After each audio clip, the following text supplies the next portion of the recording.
So today I've got Kris Krohn on our podcast, and Kris is a guy I really like because he's in a single family space, and it's hard to find those guys sometimes that are doing large volumes of stuff.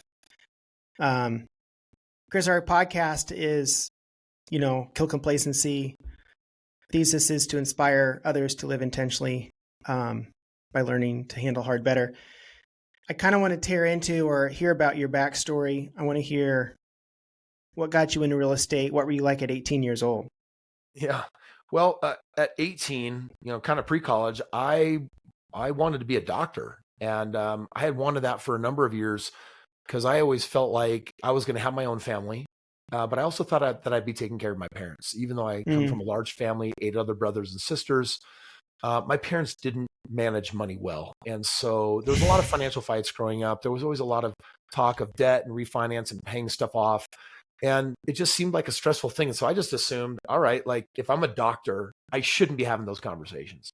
When I get into college, though, to become a doctor, you have to take a lot of chemistry. And man, I'm going to tell you that is probably the roughest subject for me. Took organic chemistry, got a C. And my advisor's like, yo, you got a decade of this. This is not going to fly. So I'm like, dude, I'm stubborn. I'll take it again. He's like, you don't get it. This is a weeder class. Like 10% of the class get A's. Everyone else fails. I'm like, no, trust me. Like I can effort this one. So I hire a tutor. I hit it again. And then I get a C minus. And that's when I was like, I think he's right. And This does not come naturally to me. And so it was honestly a little bit of a sad, depressing start to adulthood because I wanted to know how to make enough money for 2 families, and I couldn't find a degree in college that was going to do that.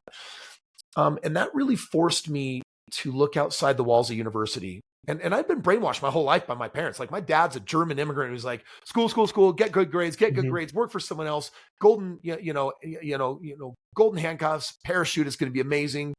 And then I kind of got this weird job in college that gave me a very different perspective.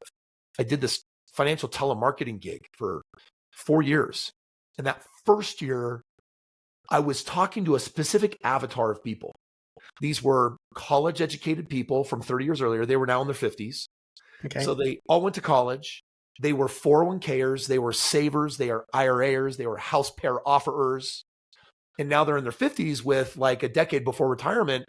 And I'm talking to them and I'm like, these people are scared. They are not excited about their future. And I'm like, what went wrong? Dude, they all followed the plan. And how come they can't seem to have more than like, $200,000 in 401ks and IRAs, like, and their house is partial paid off? I'm like, something doesn't smell right. And that is when I became acquainted with the reality of the human condition, of what it's like to actually be in this country and how hard it is to get ahead. And that just solidified all the more that I need a different path. And it's going to be non-traditional. And for me, it was intuitive. It was like, oh, you need to go find people that have lots of money, and then you should ask them how they did it. And that's how I found my first mentor that had made over $10 million in real estate.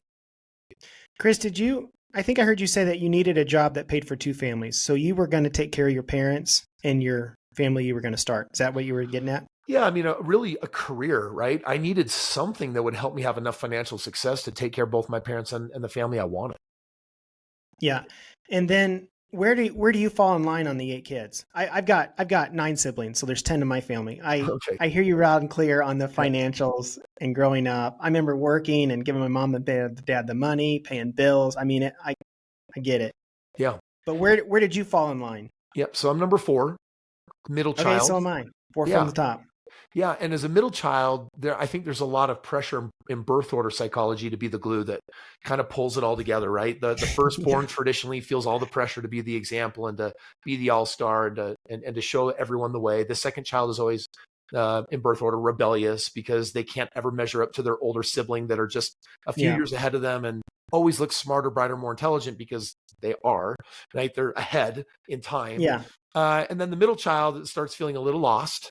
And then the last child is Usually a little hellion. We got little devil horns. Just says, And spoiled, right? and just, I've been spoiled. Like you weren't allowed to watch rated R movies till you're 18. I'm 8 and I can do it now. Like just, they Yeah. get everything way too early, right?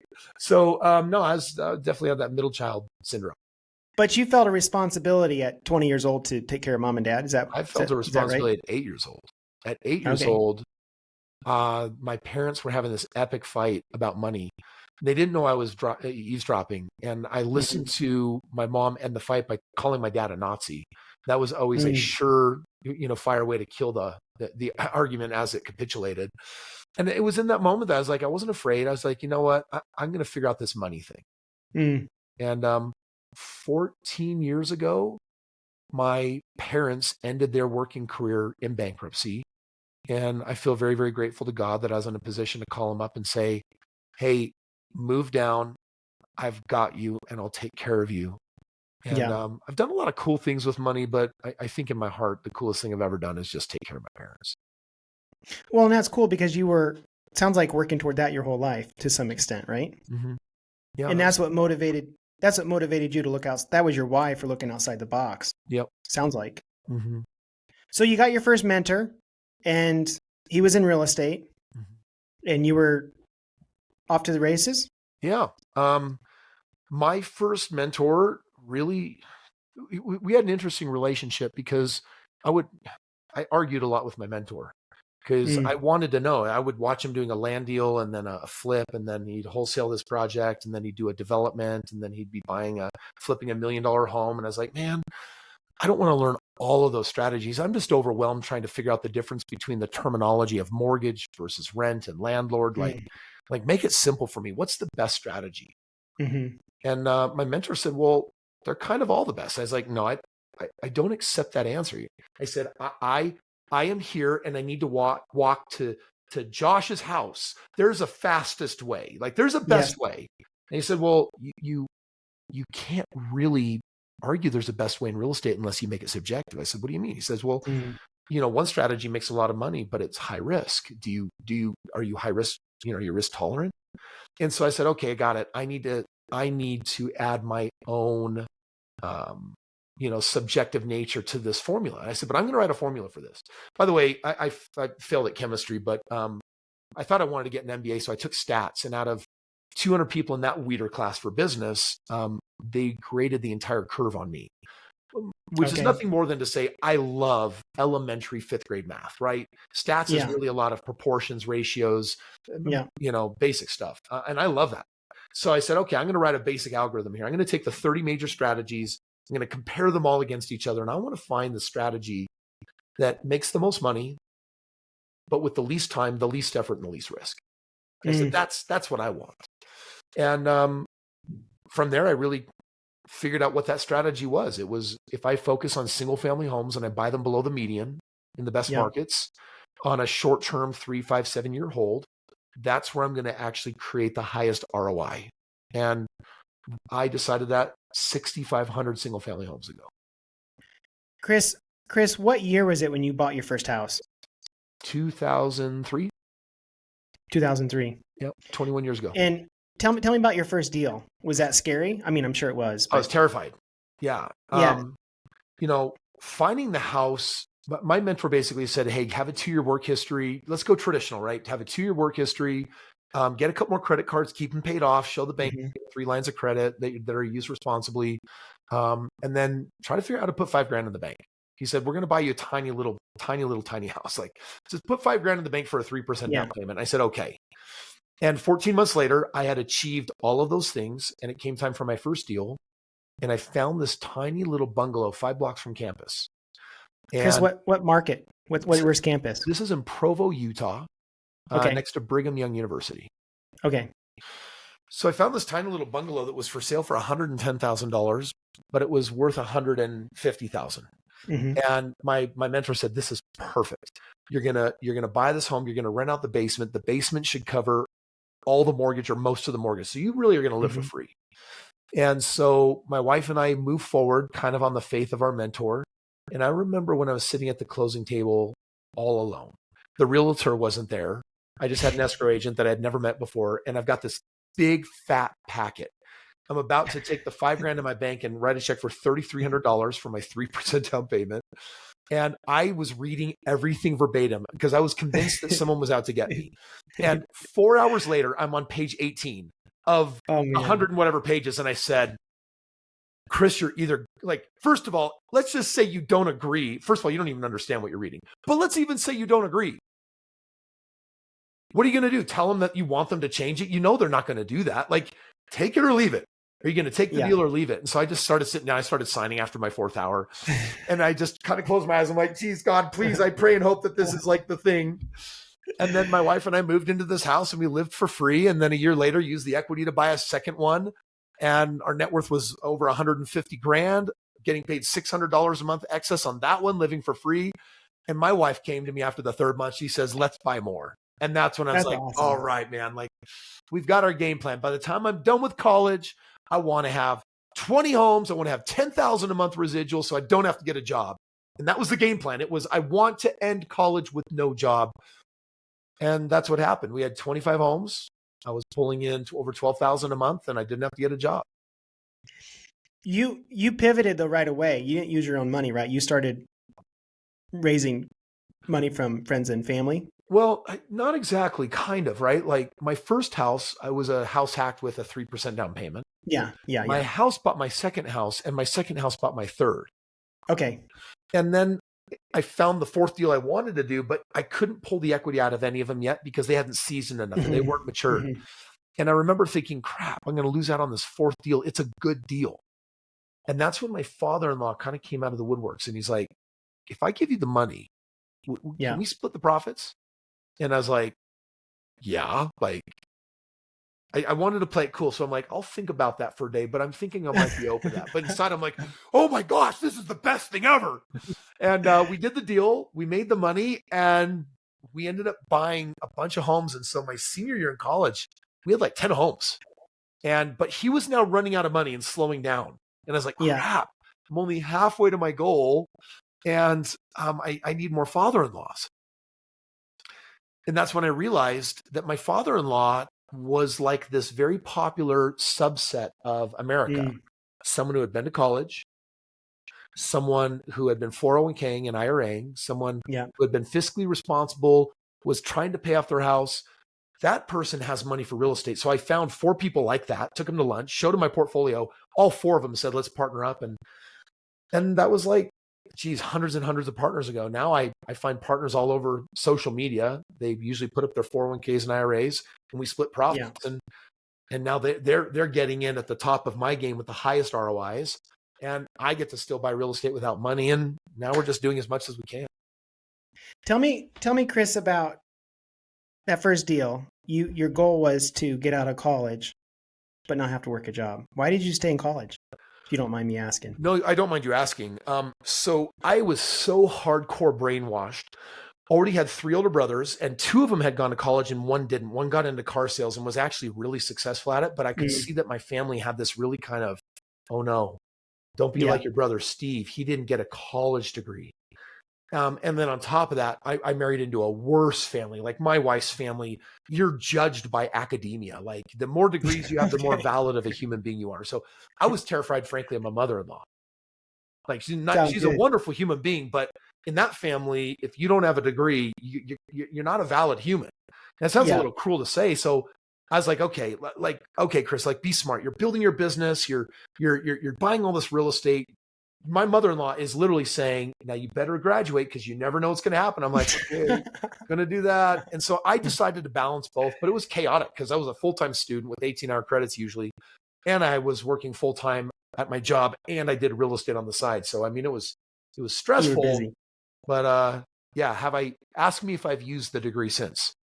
Yeah, I don't think you have. No, I haven't. But I love teaching my own children the value of education and that you should love learning and growing because it's a lifelong thing. It's not a school thing. It's not a college thing. It's a life thing. Yeah. Kris, you understand, I understand you'll homeschool your kids. I do as well. Will you encourage your kids to go to college, you think? It depends. Yeah. Homeschool, I'm going to define it a little bit differently just because I don't want there to be confusion out there. Okay. My kids are all privately educated. My wife and I find Hmm. the teachers, we hire them, and we bring them into our home. Yeah. Neither my wife nor I feel like we are subject matter experts enough to do a great Yeah. job educating our own children. And I also disagree with half of what we think children need to know for the world. So Yeah. my private educators teach our children differently, including me. I come in on Tuesday mornings and I teach my kids about money. Yeah. And my kids, I mean, I've got a 13-year-old that can explain arbitrage to you. And I've Mm. got my 14-year-old daughter that can tell you all about real estate and owning businesses. And just yesterday, I was teaching them about cash flow quadrant and just saying, hey, Okay. in life, most people are either E's for employees or S's Yeah. for self-employed, and self-employed and employed will always trade time for money.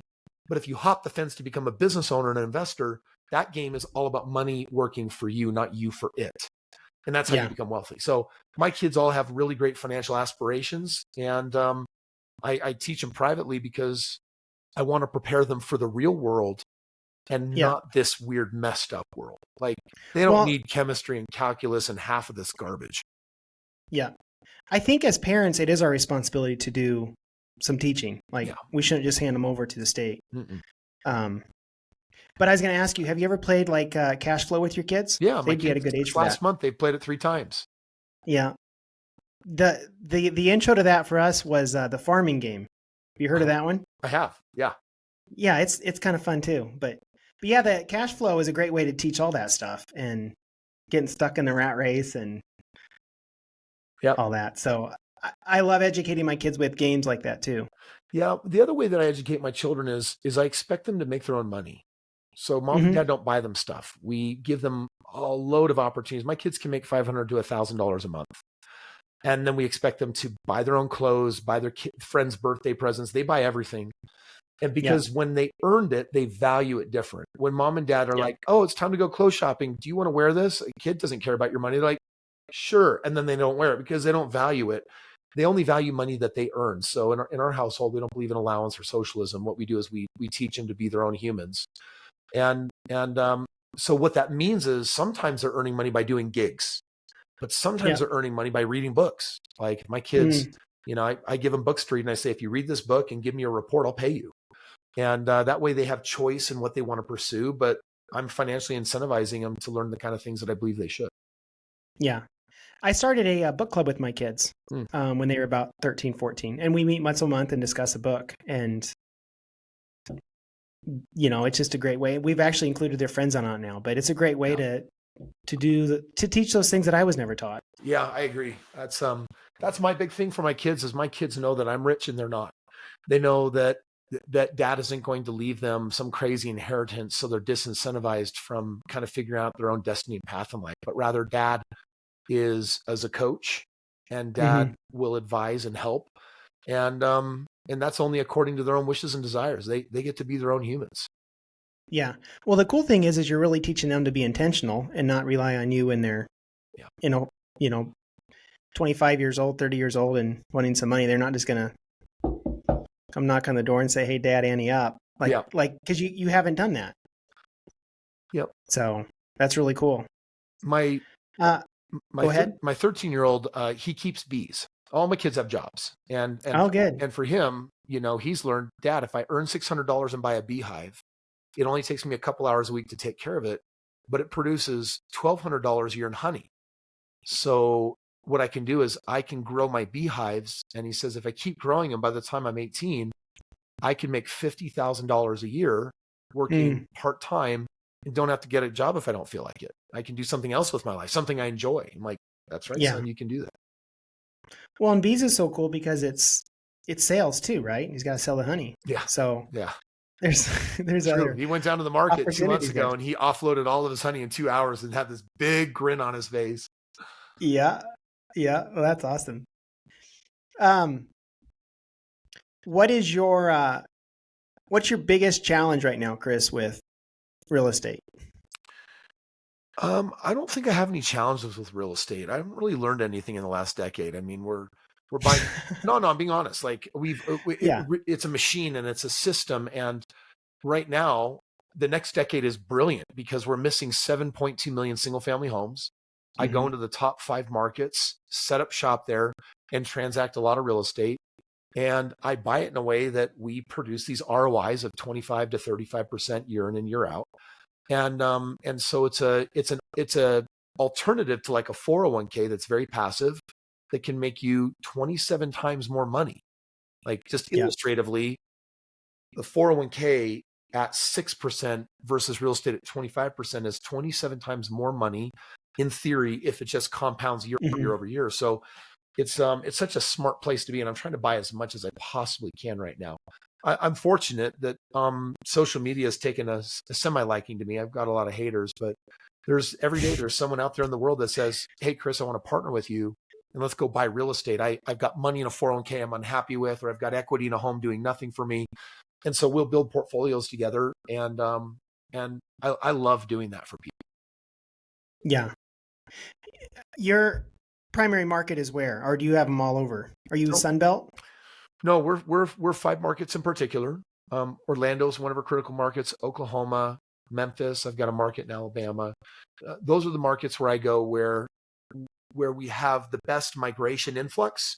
You've got population growing. You know, all 10 of your major macroeconomics from housing affordability and you know, the economy in that local region and who's moving in. And you know, I pick markets where, you know, multi-billion-dollar companies are moving in and creating 10,000 jobs. Places like that, you know, allow us to take advantage of the supply-demand issue where you have monster demand, you have minimal supply, and that's going to drive the value over 5-7 years of real estate through the roof.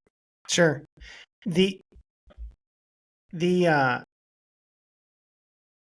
How hard was it for you, Kris, to get started and build your system? I mean, you've been at it for 20 years. Yeah. So this is an interesting thing, Marty. When I started getting into the real estate game, I was informed by a really great coach. He said, riches are in the niches, meaning you're going to make your money where nobody is. And so I was already doing well in single family, and I was having all this pressure to like trade up to multi. Yeah. And I was already struggling to want to go multi because I couldn't get the ROIs on multi consistently like I could on single family. And it's not as homogenous. And so I remember the moment when I said, you know what? Who are my competitors in the single family scaling space? And I'm like, there's not really anybody here. And so I said, what if it's going to be hard, but what if I can figure it out? So we decided to figure it out, scale it, and basically become the biggest name in that single family space. And it's been good to us because not only do we outperform other asset classes really strongly, but we just don't have that. We just don't have competition. Yeah. Kris, I feel like there's more competition in single family space now than there was 15 years ago. Don't you agree? Well, single family is a very strong asset class right now. When you're missing nationwide 7.2 million homes and you have over $50 billion coming in from hedge funds, you know, like BlackRock, et cetera, that want to start buying up all these single families, the government's trying to put a stop to it because, you know, it's projected by 2030 that 10% of all single family is going to be owned corporately. And that takes the opportunity away from Americans to actually make a really important financial plan in their life. You know, if you look at the stats, 2024, the average American that owns real estate has $299,000 of equity. But at retirement, the average retirement fund is $254,000, which means that when people retire, they tried to save money their entire life, and yet they have more equity in a single home than they do in all their retirement. And I think it's always at that moment when it hits people, they're like, oh my gosh, if I just bought 3 or 4 more homes, I'd be a millionaire. If I bought, you know, 10 homes, I'd be a multi-millionaire. And why didn't I do that? And too late because you need time. Yeah. You're preaching to the choir here on this, but I was actually at a closing not too long, an hour and a half ago, and I was actually talking the closing agent into trying to get into it because of what you just said. Like, it's a big deal, and she can see it, but you know, she's got her hesitations.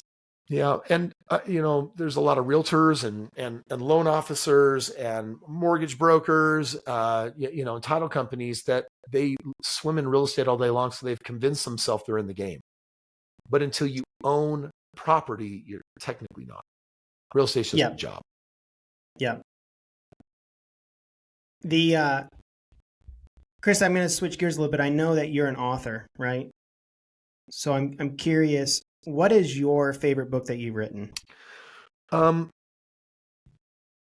Probably 2 books. My most popular book is the first one that I wrote called The Straight Path to Real Estate Wealth. It's a great step-by-step guide on how you house hack yourself into millions of dollars. Yeah. Just on your own. But 2 years ago, I came out with a book called Have It All. And that book is about how you diversify ROIs to become a self-made millionaire. And it talks about earning money with single-digit ROIs, double-digit, triple-digit, and quadruple-digit, and then infinite ROIs. And that book, it's beyond the scope of real estate, because real estate is a solid double-digit play. But I show people how to access triple and quadruple digits through owning businesses. So I think that book is adding something to the world that is not written about or talked about anywhere. Like it's not regurgitated knowledge. It's literally, if my job is to work at my job and save money, if some of it is in double digit and some is in triple and some is in quadruple, it's the ROI that will determine actually whether I get rich quick, which is a very unpopular term. But if you know how to access those kind of ROIs, you're going to get rich quick. So that book is really about the 5 asset classes that I believe in. And then I just came out last month. It's on the Barnes & Noble shelves right now with my latest book, Time Machine. Okay. And this book is a decision-making book on what to say yes to and what to say no to. Because every outcome of your life, every result you produce, good or bad, comes down to 2 words: yes and no. And so the book says most people are really handicapped in their decision-making process because they're upstairs being super logical. They're like, well, does it make financial sense? Is it logical? I'm like, those are useful tools, but they're limiting. And so I get into 3 other lenses that I believe a person should use when making decisions. And the book is designed to give a more balanced approach to having hindsight. When you make a decision down the road, will you look back and say, yes, I said the right yes, or I said the right no? And I think that book is also adding something to the world that hasn't been said before. Have you read the book, The Gap in the Gain? Yeah. Yeah. I think that kind of maybe plays into that too. Your perspective once you've made that decision, how are we moving forward with it? Yeah, 100%. Outside of your books, Kris, what would be your book that you would say has been most influential in your life? Jeez. I'm not going to. I know that's hard because there's a million of them. I'm not going to answer. I think there's a better answer, which is I read 2 to 3 books a month. Yeah. And I think that if anyone will create the habit of reading every single day, like my morning routine gives me 40 minutes for book reading. And the truth is I do it in 20 minutes on Double Team because I can listen at 2.0. But I would just say, here's the stats. The average person graduating college will not read more than 2 books again for the rest of their life. And when I'm consuming, if you think about every year consuming 25 or 30 or 40 books, that has a huge impact on your perspective, because you're basically taking usually someone's life work that they've whittled down into 4 or 5 or 6 hours of listening. And in 5 or 6 hours, I can consume a person's entire level of mastery. That is such a gift. I do not know why we aren't consuming books left and right. So rather than giving a specific book, what I would say is this: what is something that you want to master? Sure. Most people will only master a handful of things in life. I believe that there are 2 things that everyone should master. I think people should learn how to master their mindset. And I do believe that people should learn how to master money, because money touches everything and mindset touches everything. So I like those kind of books, because if I'm always consuming knowledge on those 2 things, I'm always going to get better and better at those things. And so I've read I feel like just about every single self-help book out there that is designed to help you shortcut and rewire your mind and figure out how to hack your own psychology for success. And then just pairing that with finance. I love reading financial books because that's a great way to continue the game of mastery. Hey, here's one many people haven't read. Have you ever read The Wealthiest Barber? I haven't, no. It's in like an 1980s, maybe early 90s book. You might check it out. you would actually, I think, enjoy it. It's called The Wealthy Barber, but it's about 401ks and all that stuff and real estate and what's the best use of your investing. Yeah. But it's kind of it's not a very well known one, but it's a good one. Yeah. Sounds like a game plan book. Kind of reminds me just a little bit of The Wealthiest Man in Babylon, where it's it's better than that though. Yeah. Yeah. Well, probably more modern and up to date with how people live. Yeah. Yeah, that's cool. My last question for you, Kris. I know we got to move on here in a sec, but you had one message to share with the world. What would your final message be? What is the one thing that you want the world to know from Kris Krohn? I think everything comes down to loving yourself. Every problem that you're facing in life is not about the problem or the circumstance. It's about you. Can you love yourself in every texture?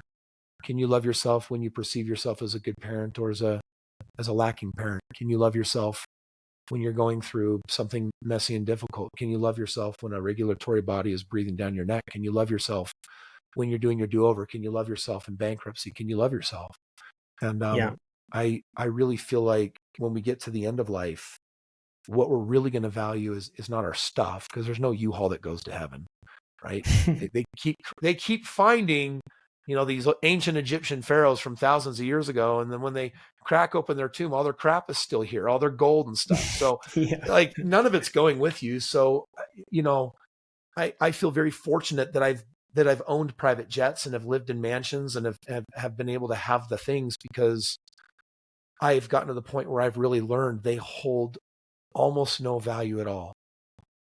What really matters at the end of the day is the people, the connections that we have, and the level of the depth of those connections, and our emotional intelligence in relation to how we perceive our world.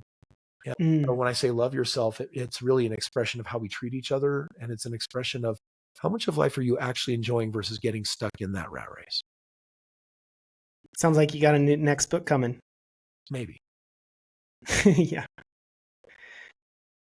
Well, thank you so much, Kris, for doing this with us and living your life and putting your social out there like you are to inspire people to do more with their life than the norm. You really are an inspiration in many ways to many people and different things. So thank you so much. You're welcome, Marty. It's been great to be here with everyone. And if anyone wants to, learn more, I have all sorts of a host of resources I love to give away to people for free. Very, very grateful to social media because it allows me to share so much. So I'm found on every social channel.